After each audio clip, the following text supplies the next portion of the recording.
Hello नमस्ते welcome छ हजुरहरूलाई मेरो road to 80 KG bulking series day 2 मा।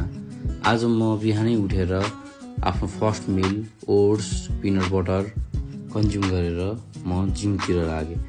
अनि जिममा गएर सुरुमा मैले आफ्नो बडी वेट चेक गरेँ। मेरो बडी वेट जस्ट 76 केजी देखायो। आज मेरो बाइसेप र ट्राइसेपको एक्सर्साइज भएकोले मैले डम्बेल प्रिचल कर्लको र प्रिचल कर्लको सुपर सेट लगाएँ। 3 सेट 10 to 12 reps। त्यसपछि आयो मेरो ट्राइसेपको पालो। ट्राइसेपमा मैले tricep push down with supinated ग्रिपले ट्रेन गरेँ। त्यसपछि मैले ट्राइसेप पुश डाउन हाने, यसको पनि सुपर सेट हाने 3 सेट 10 to 12 reps। त्यसपछि फेरि मैले बाइसेप ट्रेन गरेँ, यसको पनि 3 सेट 10 to 12 reps। त्यसपछि आयो हाम्रो ट्राइसेपको पालो। रोप पुश डाउन गर्दै मैले 3 सेट 10 to 12 reps हाने। त्यसपछि फेरि मैले बाइसेप ट्रेन गरेँ। बाइसेपमा मैले रोप ह्यामर कर्ल हानेर आजको बाइसेप एक्सर्साइज यहीँ सिद्धाएँ। एक्सर्साइज सिद्धेपछि बाहिरमा गएर उखुको जुस खायो। उखुको जुस खाएर घर गएर मैले 1.5 चम्चा क्रिएटिन कन्ज्युम गरेँ। धेरै मान्छेहरूलाई डाउट छ कि क्रिएटिनले गर्दा हाम्रो किडनी फेल हुन्छ, तर त्यो केही पनि होइन है साथीहरू।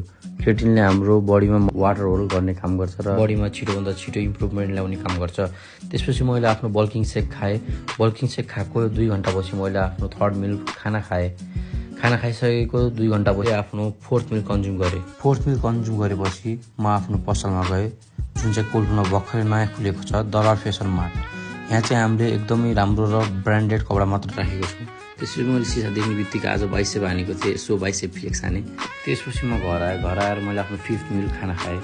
खाना खाइसकेपछि राति सुत्नुभन्दा अगाडि मैले आफ्नो 6th मिल कन्ज्युम गरेँ। यदि हजुरलाई जिम सम्बन्धी केही डाउटहरू छ भने मलाई इनबक्स गर्न सक्नुहुन्छ या मेरो कमेन्टमा लेख्न सक्नुहुन्छ। आजको लागि यति, धन्यवाद।